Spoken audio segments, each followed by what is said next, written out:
Welcome to the YouTube channel Bookworm. Today we will listen to a brief retelling of the following book, Judgments and Conversations by Confucius. This book is a pearl of ancient Chinese philosophy, a legendary monument of literature, where the main provisions of Confucian teachings are concentrated. The Russian sinologist P.S. Popov translated this text in 1910 and accompanied it with comments. Confucius is an ancient Chinese thinker and philosopher. His teachings had a profound impact on the life of China and East Asia, becoming the basis of the philosophical system known as Confucianism. Already at the age of a little over 20 years, he became famous as the first professional teacher in the Middle Kingdom. Although Confucianism is often referred to as a religion, it does not have the institution of a church and is not concerned with issues of theology. Confucian ethics is not religious. The ideal of Confucianism is the creation of a harmonious society according to the ancient model, in which every person has his own function. A harmonious society is built on the idea of devotion, loyalty between the boss and the subordinate, aimed at maintaining harmony and this society itself. Confucius formulated the golden rule of ethics. Do not do to a person what you do not want for yourself. Chapter 1. Humanity is rarely found in cunning speeches and insinuating facial expressions. Young people at home should be respectful to their parents.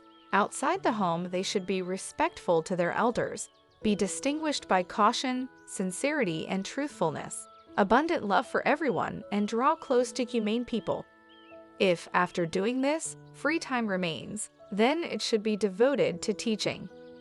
Whoever, during the life of his father, peered into his intentions, and after death looks at his deeds, and does not change the order established by his father for 3 years, he can be called respectful. Don't worry that people don't know you, but worry that you don't know people. Chapter 2. If the people are led by laws and kept in order by punishments, though they try to avoid them, they will not feel ashamed. But if he is led by virtue and kept in order by ceremonies, he will have a sense of shame and will correct himself.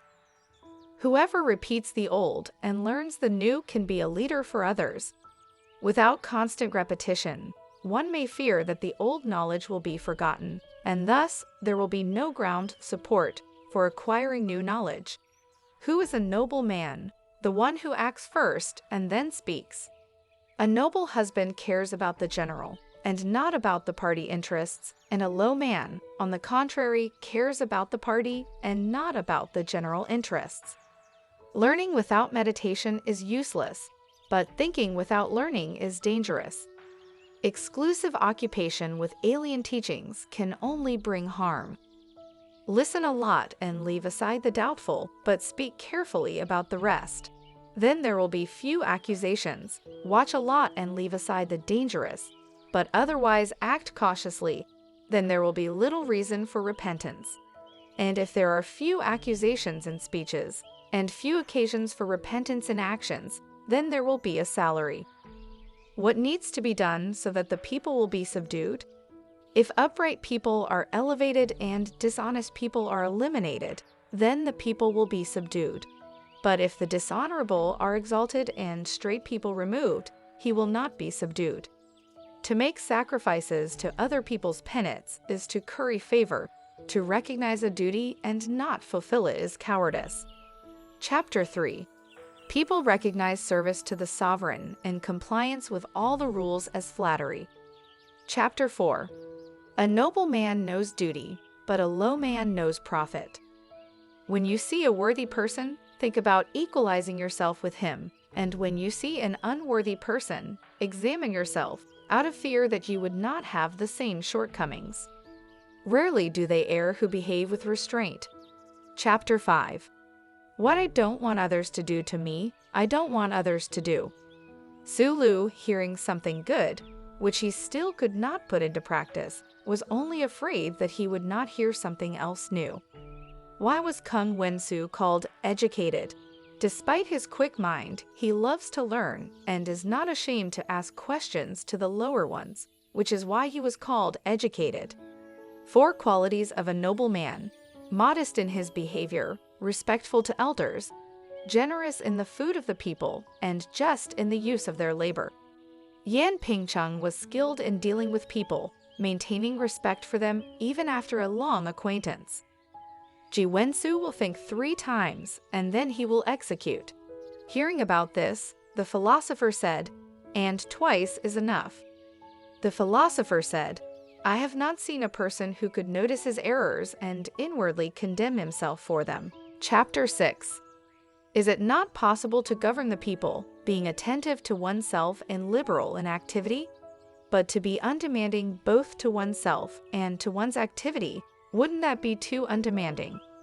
When nature takes precedence over artificiality, then we have rudeness, and when artificiality prevails over nature, then we have hypocrisy, and only a proportional combination of nature and artificiality gives a noble person. Chapter 7. The philosopher said, "To enrich oneself with knowledge in silence, to study with an insatiable thirst, and to enlighten people without knowing fatigue.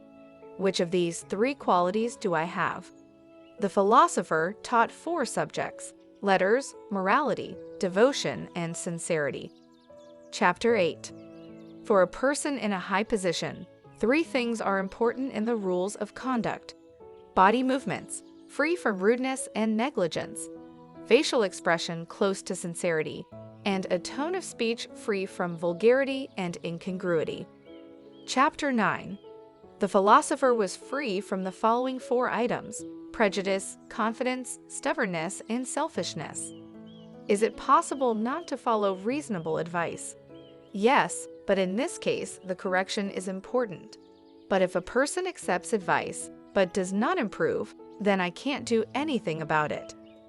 Consider devotion and sincerity as the main thing. Do not make friends with those who are not like yourself.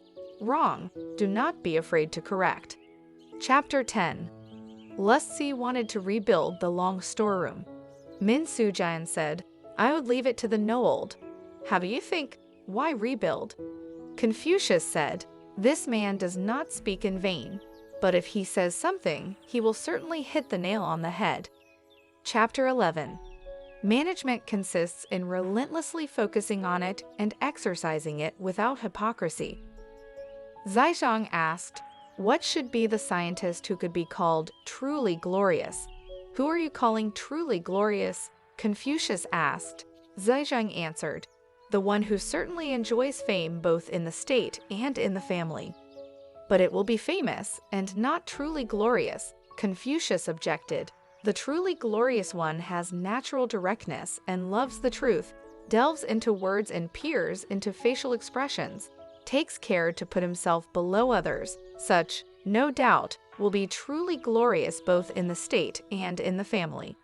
And the famous is the one who pretends to be a humanist, while his actions contradict this, and he, without suspecting, is in this delusion. Such a person will be known both in the state and in the family. Chapter 12. If someone corrects himself, what difficulty is it for him to participate in government? If someone is unable to correct himself, how will he correct others? Chapter 13. How can a loving person not encourage the work of the one he loves? Is it possible for a devotee not to reason with his sovereign? A noble man says little, but does a lot. A noble man has 3 things: philanthropy without sorrow, knowledge without error, and courage without fear. Chapter 14. If a person in any business does not ask himself how to be, then I don't know how to be with him, how to help him. If you are demanding of yourself and indulgent towards others, you will get rid of grumbling. A noble man looks for the causes of his failures in himself, while a mean man looks for them in others. When everyone hates or loves someone, it is necessary to put it to the test. Mistakes that cannot be corrected are real mistakes. I spent whole days without food and whole nights without sleep, but I found that reflection alone was useless and that it was better to study. A noble husband can hardly show himself in small things, but he is able to carry out important duties. An insignificant person cannot bear important duties, but can show himself in small deeds. People on different paths cannot work together. Chapter 15. Only the highest knowledge and the highest stupidity remain unchanged. 6 faults. To have a love for humanity and not to study. The fault of this will be stupidity, simplicity. To have a love for knowledge and not love to learn. The disadvantage of this will be unsteadiness, groundlessness. To have a love for clarity and not like to study. The disadvantage of this will be to harm people, to love directness and not to love to learn. The lack of this will be ardor, to love courage and not to love to learn. The disadvantage of this will be indignation, to love hardness and not to learn. The disadvantage of this will be extravagance. Chapter 16. An insignificant, mean person will certainly cover up his mistakes. The mistakes of a noble man are like solar and lunar eclipses. People see all his mistakes, and when he corrects them, they look at him with respect.